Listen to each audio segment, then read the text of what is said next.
Okay, so we can continue with our discussion and with our meeting. Hello, my name is Richardas Jonaitis, or Ricky for our international guests, and I'm privileged to be a part of this conference because I believe that you are all very good people because you are working in a very, very important environment. You are trying to make our world a little bit better place and, of course, safer place for our kids, our teenagers and everyone. And other thing that I believe that in the morning there was a little bit more people, yeah, and with every coffee break there is less and less. But those people who have disappeared, they don't know what they are losing.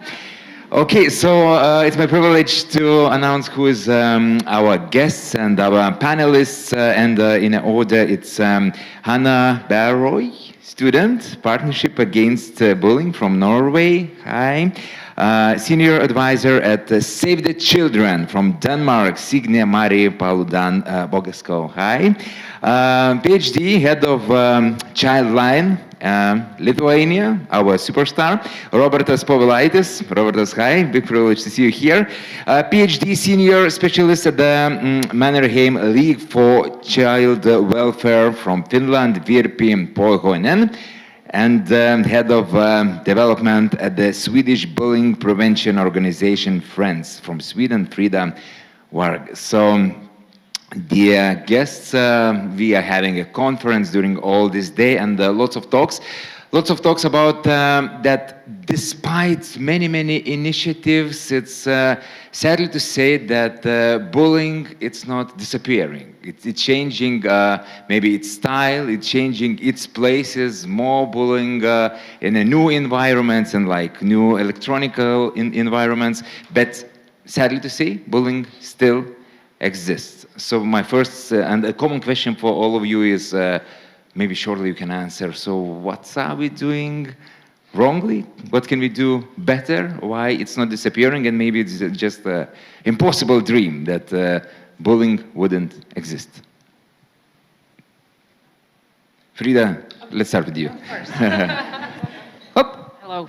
Okay, great. Well, thanks, first of all. And I would just like to start by saying that it's not all bad. I mean, we've heard a lot of examples today of good interventions and good components and good initiatives, and all of you being here.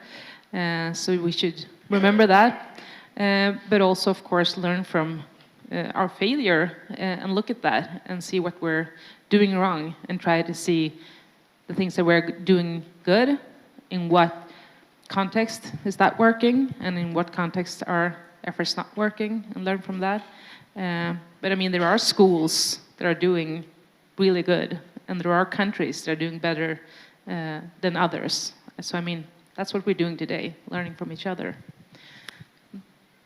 Can you like say what have you learned today, for example, from hearing others' experiences? Well, one thing that I took with me is something that the colleagues from Childline said, that it is not a program that stops bullying, it is humans, it is persons, what we are doing. And I mean, we cannot continue to tolerate bullying. Bullying exists because we tolerate it. It exists because we say it's okay. So that's what humans can do to actually change that. That is one of my takeaways. We say it's okay, or we don't say nothing sometimes, yeah? Okay, let's continue. What are your ideas? Why bullying, sadly, but it's not, let's say, decreasing? Maybe, Frida, I take it from there, because you kind of took my words. I think it was such nice, great words in a maybe previous presentation, that it's not the actions of something, it's actions of people. So, and I fully agree that we shouldn't talk about failure. Failure puts us really down. I think we're doing really good work. And also what you said about learning what works is really important. To learn from the schools where things work. It's really, at least in Finland, the schools are really heterogeneous group. So we have schools where things really work. They have a systematic, well-implemented methods to fight bullying, and then schools where things are not as good. So, yeah, I'm thinking learning from there. And also, I think we need to be aware. For instance, we've seen a lot of graphs today, for instance, and I think it's pretty much all around Europe, this around year 21, the decrease which has happened for a long time, the decline in bullying, started to slight increase. So we need to be aware that something is happening at the moment, and we can't just, well done, Pöyhönen, done. Yeah, so just to be aware, learn from the good. That's what I'm thinking, and keep doing the good work. Yeah. Thank you, Robertas. So first I will confront your question about I think bullying. There was a time when bullying almost disappeared. And it happened during pandemics in some countries when schools were closed, so there was no possibility for pupils to bully in schools. It's a miracle that happened. For some pupils, it was a miracle because they were dreaming about some time when the time will come when nobody will bully. And then the pandemic came, and then this situation happened. But probably we should not. Well, I think we need other ways than pandemics to reduce bullying. And when I listen to colleagues today and to the numbers today, so where we could agree that all countries and colleagues are challenging, have challenges with bullying, but they have different challenges, and the levels of bullying are enormously different. This is the reality. We saw that with those numbers, we have some countries with several percent and we have of prevalence, and we have countries that have several tens of percent. And the differences are huge. So it seems that some countries manage to reduce this type of behavior to very low, and still they are saying that we have a big challenge. And to me, it's impressive when a country that has very low numbers say we have a big issue with bullying and we need to do more. And I think this is why they have this very low numbers, because this is why they say we need to address this very seriously. So there are differences, I think, across countries. Robertas, I have just a short following question. During pandemic, did you, as a representative of Childline, have realized that there were kids who were happier that they didn't need to go to school? Yes, yes, because those who suffered strongly from bullying, so for them it was a time when it ended. Because when we saw those different quotes from children, when they say that we try to say to teacher, to others, and bullying does not stop. And then pandemic comes and it stops bullying. But of course, it's not the answer. I mean, this happened accidentally that these things happen. But so we need to think what we could do as humans to stop it without waiting other pandemic to come. Of course, and there are other forms of bullying that might exist in the electronic environment. So, experiences of Denmark. Yes, because we are one of those countries who have low numbers in bullying, and we still say we have to do more. We have to be smarter, we have to do the right things. And we talk about professional hesitation. When you're a teacher, when you're a pedagogue, you have to hesitate when you experience bullying. You have to think, you have to see into the underlying structures, because the children show symptoms of something that is wrong. And of course we have to do something. If there's children suffering, of course we have to do something to stop it right away. But we still also need to set up observations in the classroom, in the playground, to know more about what is it that's going on. What is it, the underlying structures? What about the parents? Talk to all the children and do these observations, because with some teachers there's no bullying, and with other teachers there's a lot of bullying. So we have to learn from each other. We have to see what is it that you're doing in your lectures that are different from mine. So we have to open up our classrooms also in Denmark to learn from each other. So you say that even at the same school with one teacher, there can be bullying in that classroom. With other teacher, there might be no any bullying. Yes, that is how it could be. But in other schools, they have like the same language for bullying. They have the same methods that they're using across the classrooms. And that's good, because then they also can get some guidance from each other and help each other. But in some schools, it's very different, and it depends on which kind of teacher you have, yes. And what's your idea? Why is that? Why those differences exist? Oh, that's It's good. the main question of a Nobel Peace Prize. Why does that? I think in Denmark we have a long tradition with teachers who are closing, they're thinking like, this is my work, I do it my way. And now we're starting to open up more to get more guidance from each other and to think, this is not my class, this is our class. We are a team together around this class. But it's not in all schools that it is like that yet. But we're working on it, yeah.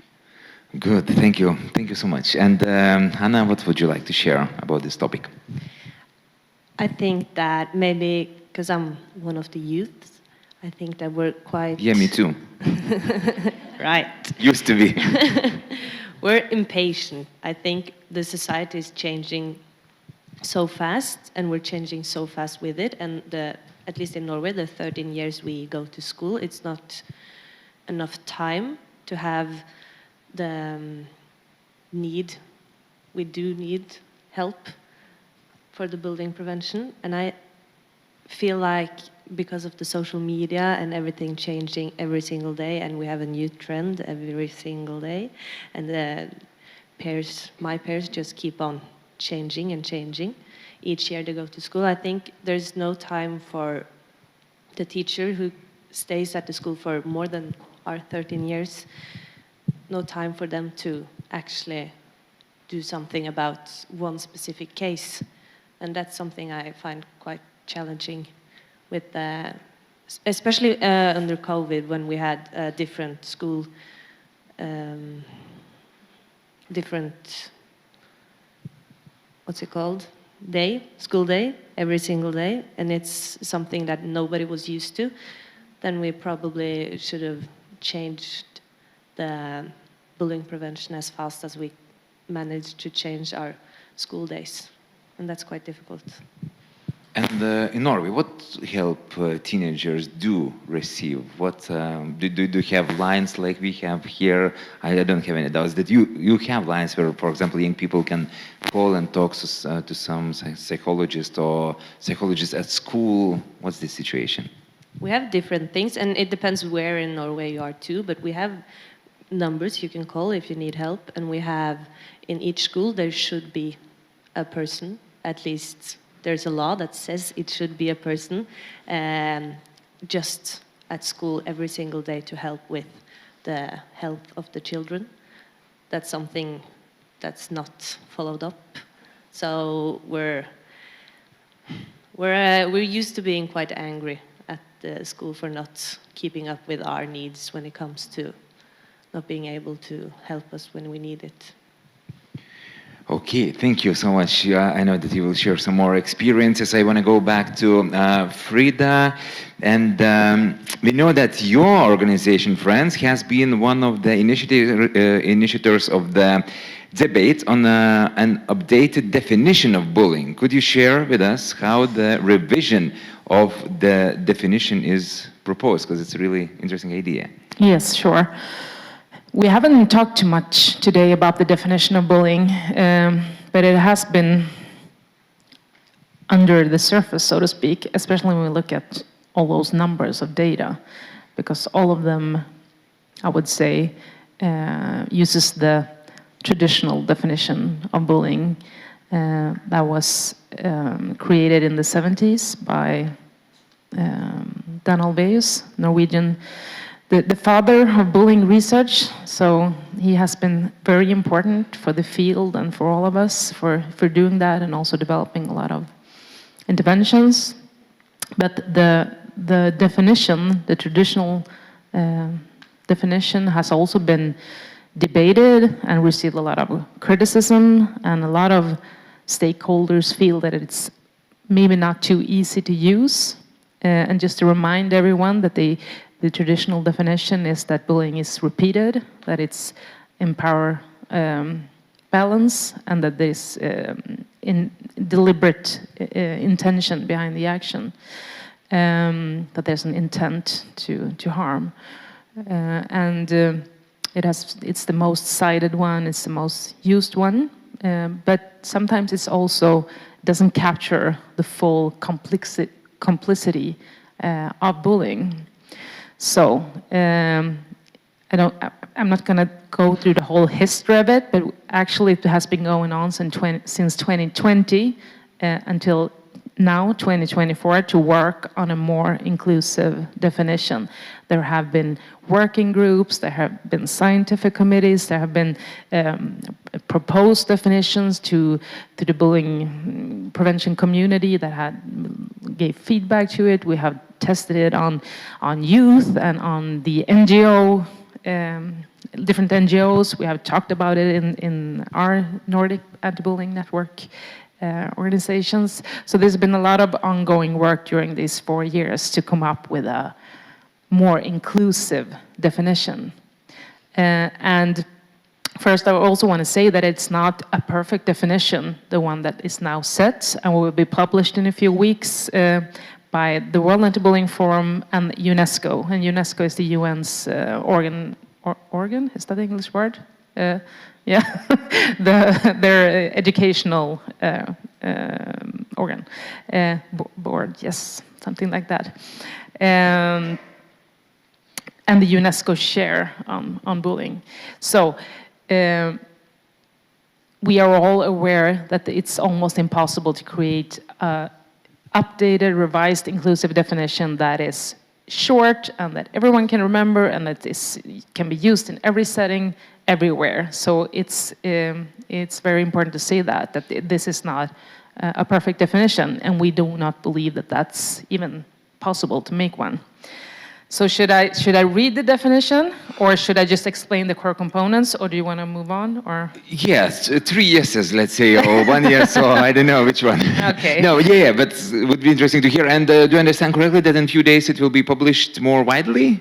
In a few weeks, we will publish. So we are first to hear it. More or less. Like I said, a lot of people have been involved in creating this, and we presented it at the World Anti-Bullying Forum last year, so it has been shown before. Okay, but we are one of the first to hear, yeah? Yes, of course. Very exclusive crowd here to hear the inclusive definition. Okay, so brace yourself, because it's a few sentences. Okay. School bullying is a damaging social process that is characterized by an imbalance of power driven by social and institutional norms. It is often repeated and manifests as unwanted interpersonal behavior among students or school personnel that causes physical, social, and emotional harm to the targeted individuals or groups and the wider school community. So that is the definition, and the core components, instead of being 3 before, there are now 6. That it is a social process, and we remember this listening to our colleagues from Denmark before, talking about the social turn in bullying definition. That this is part of that as well. And the thing that I said about relationships, that bullying emerges from relationships. It is about inclusion. That is why that is in there, about it being a social process. The imbalance of power is there. That it's driven by social and institutional norms, that is something that creates or drives bullying, that it is often repeated, meaning that, for cyberbullying, it could be a one-off event, but it's likely to be seen by a lot of people, so it's not actually repeated, but still it has a dissemination, so to speak, and also that it's unwanted and that it causes harm. So that is the more inclusive definition that we hope will capture more of the phenomena. Any other changes do you think it will bring to young people, to to everyone who's involved in topic? Sorry, changes? Any changes, any new good changes do you think this definition might bring to Yeah, society? yeah. That's what the kids say when we present it to them. They said to us like, okay, it might be long, but it captures what happened to me in school a lot more than the old definition. And they say that, okay, if I bring this definition to the people, like the adults in school, they won't be able to say that what's happening here is not bullying, because the old definition, the youth say to us that the old definition, it was easy for adults to say like, okay, sorry about what happened to you, but it's not bullying. But now with the more inclusive definition, at least youth say it's going to be harder for adults to like ignore it. So I hope it will bring some change. Thank you so much, Hannah. I'm going back to you, and my question would be about student organizations' involvement in planning anti-bullying activities. So why do you think that is important? Why student organizations got to be involved, and why it's important for their voice to be heard? I can only speak.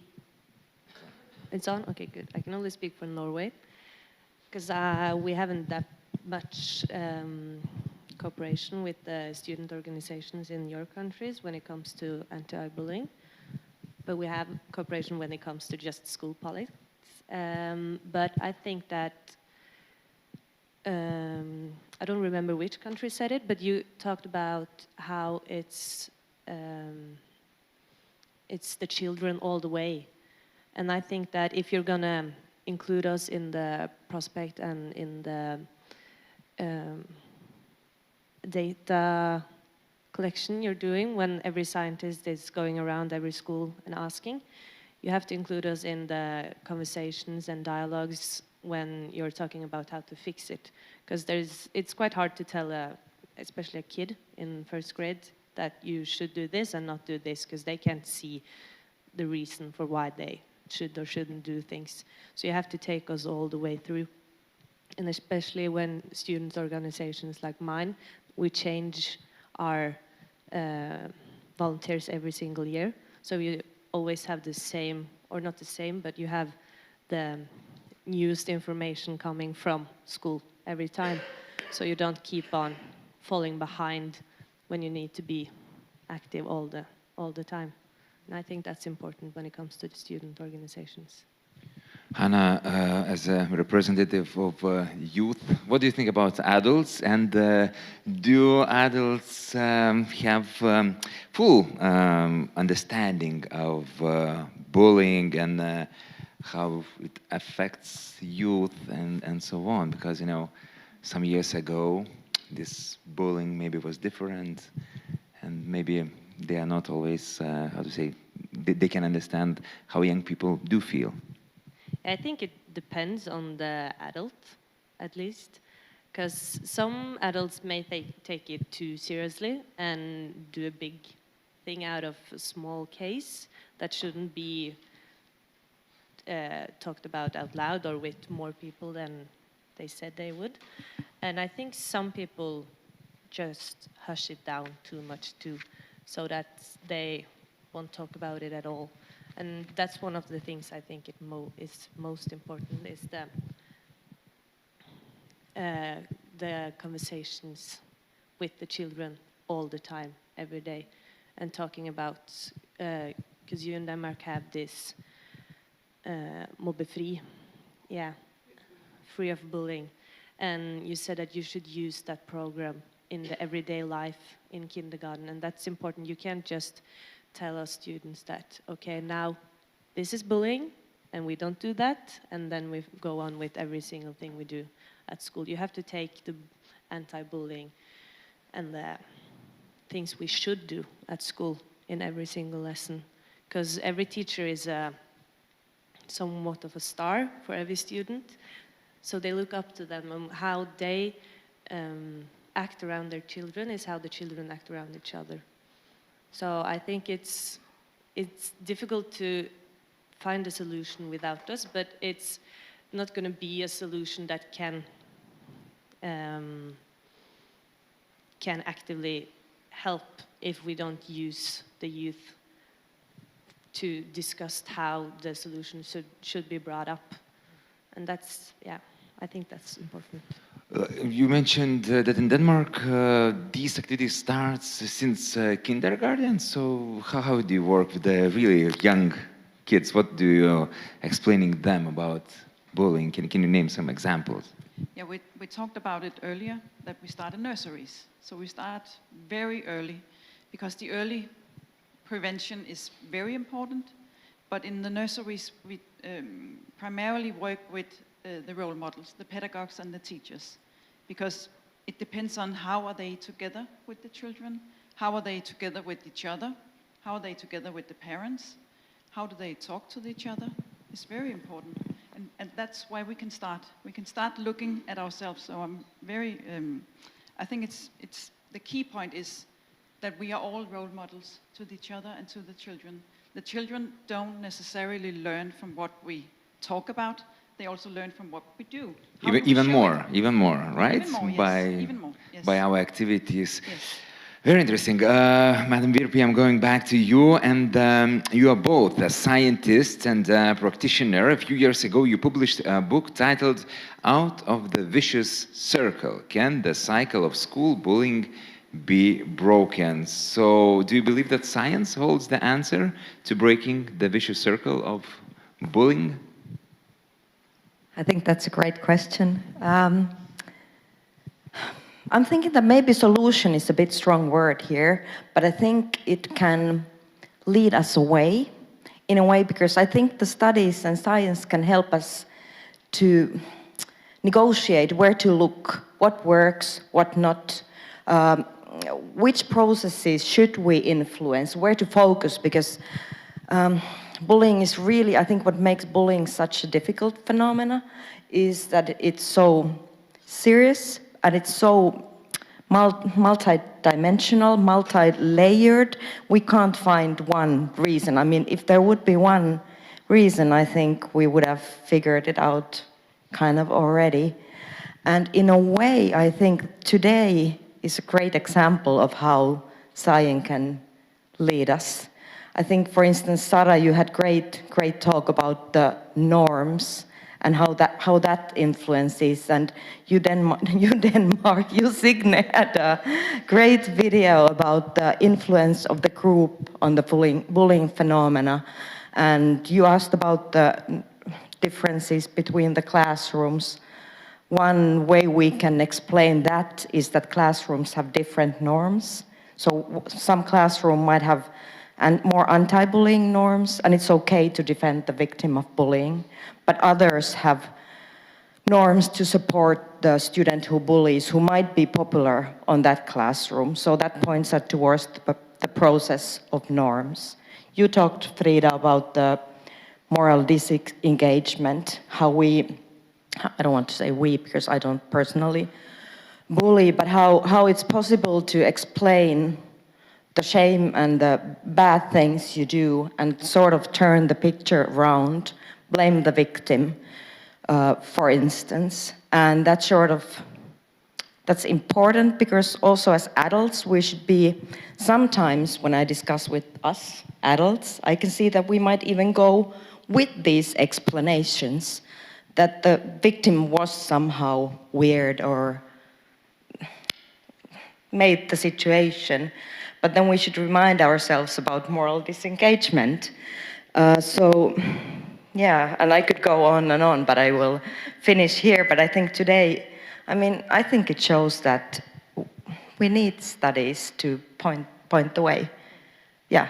Difficult question, long answer. Difficult question, but very interesting question. Can we talk more about that cycle? Because, sometimes at the classroom, biggest bully might be actually a very sensitive kid at home who receives himself bullying maybe at home or at some other environments. And to heal from that, you need a big self-reflection. But I don't know, to learn self-reflection, it's very difficult job, which usually comes at a little bit older age. So what do you think about teenagers? Are they able to understand the cycle that maybe they are aggressive at school because they receive some aggression at home? Let me see if I got your question correctly, and if I'm answering somewhere very far away and out of the box, then you will get out of the box answer. The cycle, I mean more that about the multidimensional. I wouldn't make a direct arrow from being not that the school environment being bad and then bringing that to school, because for bullying behavior as well, we have very heterogeneous group of students, children, adolescents who bully. So some of them have bad home environment, some of them have problems with social emotional skills, some of them are very, in a certain way, good socially, popular in their classrooms. There has been long discussion about, for instance, empathy and bullying. We know that students who defend the bullied student are high in both affective and cognitive empathy. So they feel, I feel what you feel, and I also know what you feel. And there has been some debate whether the students who bully know what others feel, but they don't get that emotional level. But going to your question, so I just wanted to clarify that I wouldn't bring home, school, direct arrow. It's not so simple. But if you ask whether adolescents understand the seriousness of their actions, I think that at least what we know at the moment, or my understanding of this issue, is that the students know that they bully very often. And what you explain, for instance, moral disengagement is a way to explain it to yourself. So you say that majority of times they do understand that they do something bad, that, Yes. that bullying is bad. Yes. Is there situations where they don't understand? Yes, but what I'm not sure whether they understand how serious long-term consequences they have to other person's life. That I am not sure, because their cortex is just developing, and so that I am not sure whether our young people can understand. We need to help them to understand that part as well. Yeah, did I answer? Yeah, that's very interesting. So you Yes, think it's it would interesting. change things if, how to say, they would have bigger understanding of that, of what's damage in the long term that bullying does? Yeah, how deep wounds your behavior can leave to other person. I think it's difficult to understand sometimes even for us adults. So I think it's,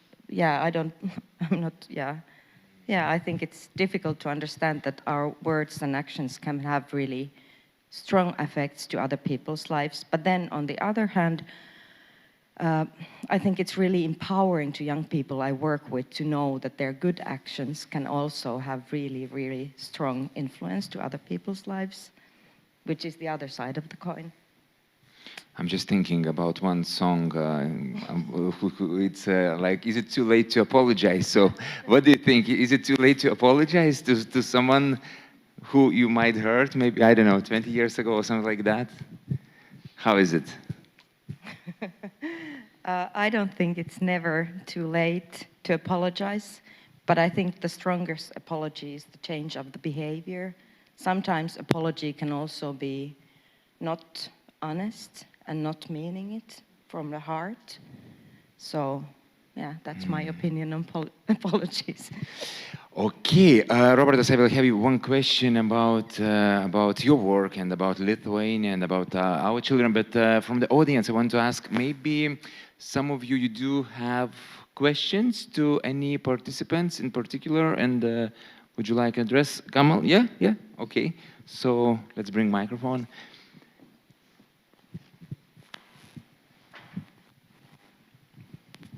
Hi, hello, thank you. And maybe you can say what you're representing. Yeah. Actually, nothing. But I'm a teacher, but I come also from a post-colonial background, but mostly educator. So thank you very much for the discussion. I really agreed with the new definition of anti-bullying, of bullying, because that's coming from a post-colonial background. And the way we explain race, it's exactly the way you just read the definition of bullying. It's a system of power and structures. And I think that's also why most of anti-bullying campaigns have failed so far, because we looked at bullying as individuals, but we don't look at it as systems of power and structures. So there's an excellent book written, can't remember the name, but the title is Bullying from the Establishment to the Playground. So it explains how these structures work from the institutions, from the power structures, and to the playground. So it can also explain the way we look at the educational system, how corporate it is, and what kind of stress we put on the teachers, and also understand that also teachers perpetuate bullying, but also teachers, managers, and teachers on kids, etc., etc. So it is a system of power that we have to challenge exactly the way we challenge racism in a more institutional level than individual approach. So power structures are very interesting in the way we looked at it. So my question is, how in the respective countries, how do you address these issues on an institutional level? Because I'm convinced that it's not on individual.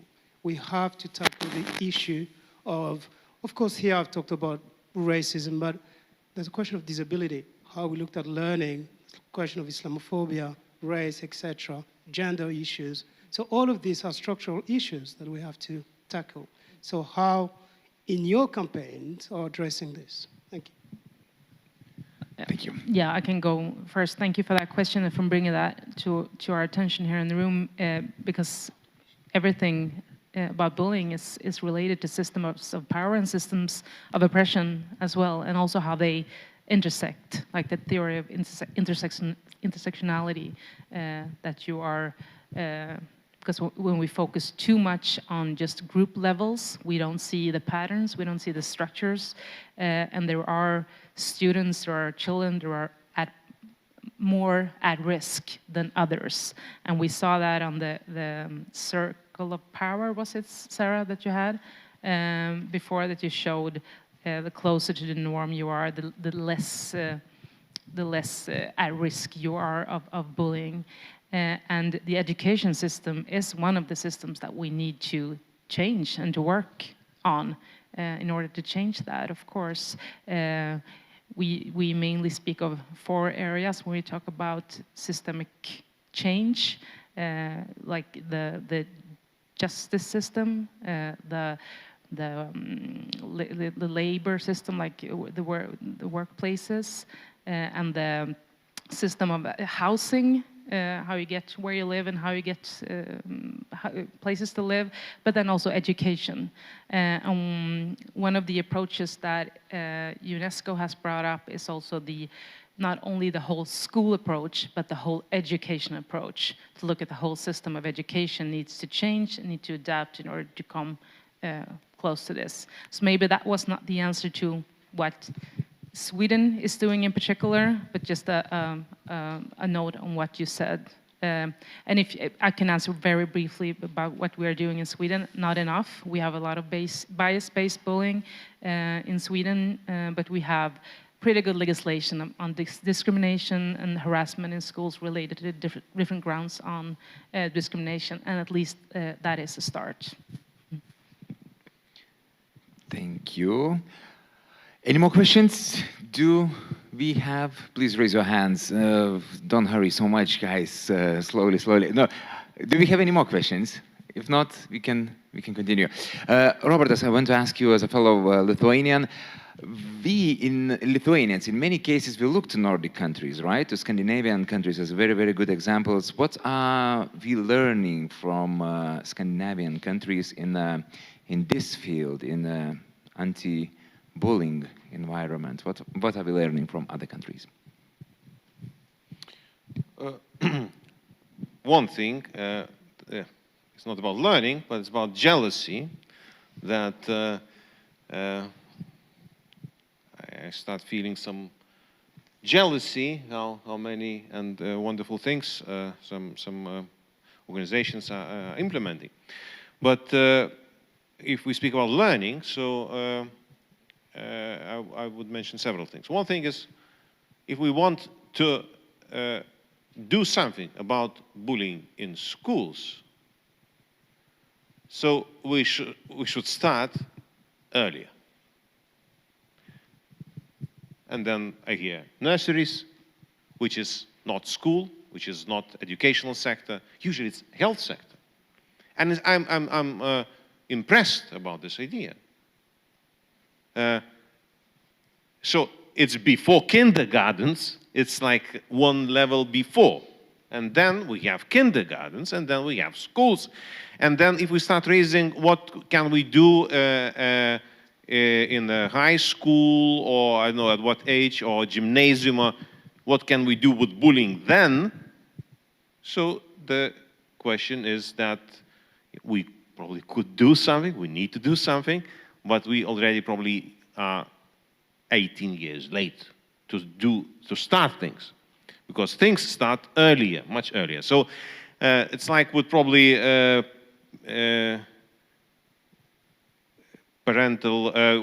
teaching parents how to upbring children, that you need the best time to start educating before they have children. I mean, you need to start preparing yourself for parent, to become parent. So the other thing is I'll mention one example from colleagues in Norway. Now I will disclose a secret, not a secret, but we had a meeting with colleagues from Norway and Sweden in the beginning of this year. And it happened that at that time there was the study or the results released from the survey in Norway, and they saw that there was an increase in the data. And so what I was impressed very positively is that Ministry of Education of Norway called an urgent meeting to consult with the Partnership Against Bullying, with the organizations that some of them are here, and as I remember, there are 16 or so these organizations in the partnership. And I think that's shows the attitude that the situation is serious, and we need to discuss and think what we could do. So another example. So I could continue, but I think I'll stop here. There are some things to learn, yeah? Very much, yeah. Okay, we do have one more question from audience. Question came from platform-nt.com, and I'm not sure will this question will be actual for representatives of other countries, but if you have some reactions or advices, please say something. But definitely in Lithuania, I think this is quite an actual question, because not all teachers in Lithuania feel secure. So question is it possible to effectively prevent bullying in schools when teachers themselves feel insecure and unsupported by school staff, when they themselves, teachers, face humiliating behavior or bullying from others? So would you like to add something? In your countries, does these things happen when teachers themselves doesn't feel that secure, or even they get bullying to themselves as well? Who wants to answer? And Robertas, maybe you will have something to add about Lithuania's perspective. So you want to say that in Scandinavia it doesn't happen, eh? Sure. The question was from someone from they want to know about Lithuania. Yeah. So we know what is violence? Violence doesn't go alone. Usually there are different forms of violence. So if we speak about school as a setting, as a place, and we speak about children who are bullying others, so it's not full picture. And I was so glad to hear from colleagues from Nordic countries. Yesterday when we were meeting, I heard and I saw numbers about percentage of pupils who say that teachers are bullying pupils. And that is an issue that we do not speak openly. I'm not sure if we have any data on this in Lithuania, but this is happening. We can continue here.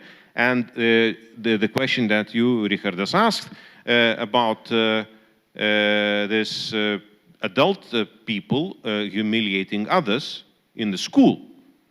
So this is happening, and in schools, this is happening in schools, this is happening in other workplaces, and it's again the issue that is not easy to talk, not easy to address.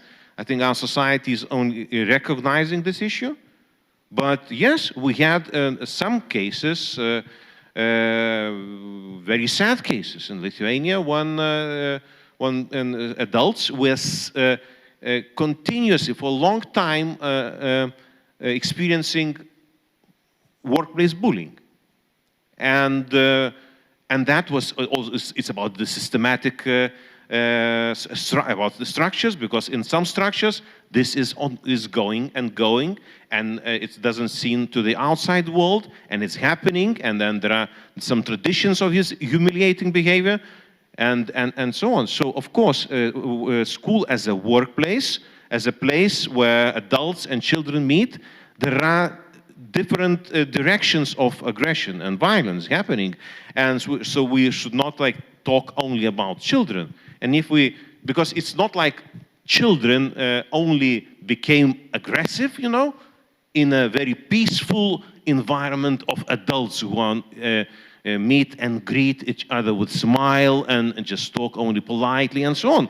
So it's probably is the reality that also adults in school humiliate each other, and sometimes adults do some aggression towards children. It's the opposite direction when pupils sometimes are being aggressive to adults. And yes, as we spoke a lot, that pupil aggressive between each other. Yeah, so yeah, it's difficult if we do not address the security and of all people who are in the school. So I would say, answering to that question, that it's, yes, we need to address, so people who are working in school should be also feeling safe from violence, safe from degrading treatment and so on. Otherwise, they cannot be examples, they cannot deal with the cases of bullying between children. Virpi, I know that you would like to add something, and yeah, Very maybe. shortly. I fully agree with your view, and just want to elaborate very shortly about the support, because what we have learned from the schools where the preventive work works, so we can find results for bullying declining, is the principal support. So principal support for anti-bullying work is really, really crucial for teachers and the whole school community. Maybe you would like to add, yeah, and is there any examples, maybe in Denmark, how a situation at schools? Do teachers have enough of support, enough of? In some schools, no, but we talk a lot about psychological safety between the adults. Do they feel safe enough among their colleagues so they can say, this was not good enough, what you did in this lecture. You have to do differently. But it's hard to say these things. It is hard, but it's not hard. It's not hard if you feel this psychological safety, because then I know it's okay that I say to you, this was not good enough. I know she will not come back to me afterwards because we feel safe with each other. Yeah, and it's okay to fail, exactly. Yes, it's okay. And we are a team. It's very important that you feel, like I said before, feel part of a team. You're not alone. You have a team around you and you know each other. Yeah. So it's about ability to have an honest conversation, and sometimes with a little bit of criticism, right? This ability might prevent from other bigger issues. Okay, thank you so much. We are heading to an end of our discussion, of our conversation, and maybe let's share some, I don't know, ideas about future, and let's share some dreams. What, Hannah, how do you imagine society? What's your dream society without any bullying in the future? What should we do? Maybe listen to the youth, do what they say you should do.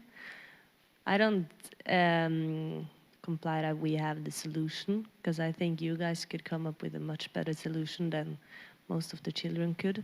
But I think that, again, it's so important that the children and the youth agree with you guys when you come up with a solution, that we are on the same page, and that we can look at the teachers and other people in school and in kindergarten and see that, okay, these people are friends and they actually do things together as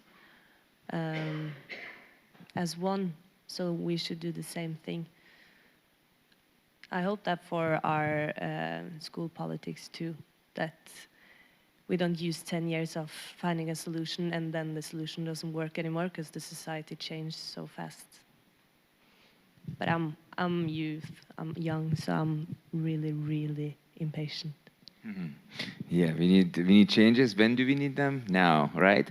Okay, Signe, how do you think? Where are we heading? Where should we head? I think the question from down here, or the comment from you down there, it's very important, and now I just talk from Save the Children Denmark, that we put a lot of time in our advocacy work.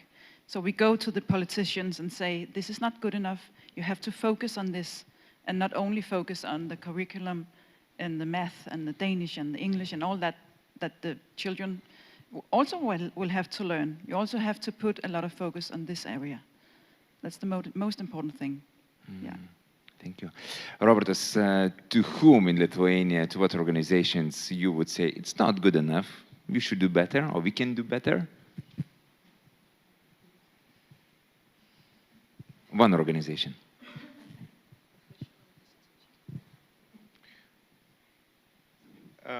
I dream about having something similar as kind of partnership of a group of organizations from government and non-governmental sector working together, sitting together, discussing and planning things, evaluating things. So I think that the newest result of HBSC, I think, is what is the alarm clock that I think that we need to wake up once again. We need to wake up. Yeah. All right. What would you like to share? I share too. I think, Hannah, what you said about us, I was going to do adults, but yeah, I guess I am adult. Yeah, really, truly listening to children and youth. I think that's really important. I think even when we talk about engagement of our students, we talk about engaging the students, and that's already top down. So I think we should really, really be brave enough to listen what our young people need, what they want us to do, and where we should focus. I think we are missing that part a little bit. But then the other part is that we are also creating societies, we are examples. So I think more and more I have been thinking about what kind of attitudes we share, what kind of norms we create convey, what we want to sort of, what we also create to our young people. I think that's really important, and I think every individual really matters there. Yeah, that's, I guess, true. Thank you, Virpi. And Frida. Well, my dream, if I look ahead, is that the problem that we can look back, like in Sweden, we look back at times where no one wore a seatbelt and a lot of people killed in traffic. We can look back on where people were smoking everywhere and it affected our health. And we can look back on a time where kids couldn't swim and they died during summer because they were playing in the water. And we have almost eradicated all of those problems through campaigns and a lot of efforts and joining forces with companies. But mainly we have thrown a lot of money on those problems. So And time and effort. yes, but money is time. Time is money. I mean, please throw money on the problem of bullying. That is my dream. Like if any of you or anyone listening online are in control of any budgets at all, please use it wisely to give money to schools, give money to NGOs, give money to researchers, give money to everyone who actually, and to student organizations, and like to anyone who can like also then spend time to solve the problems. Because investment to psychological health is maybe one of the best probable investments. Thank you. Yes, I can add that we have numbers in Sweden, like the bullying that happens in Sweden for 1 year, it will cost society 46 billions in the next 30 years for society. So it also saves money. Throw money on the problem, but you will also save money.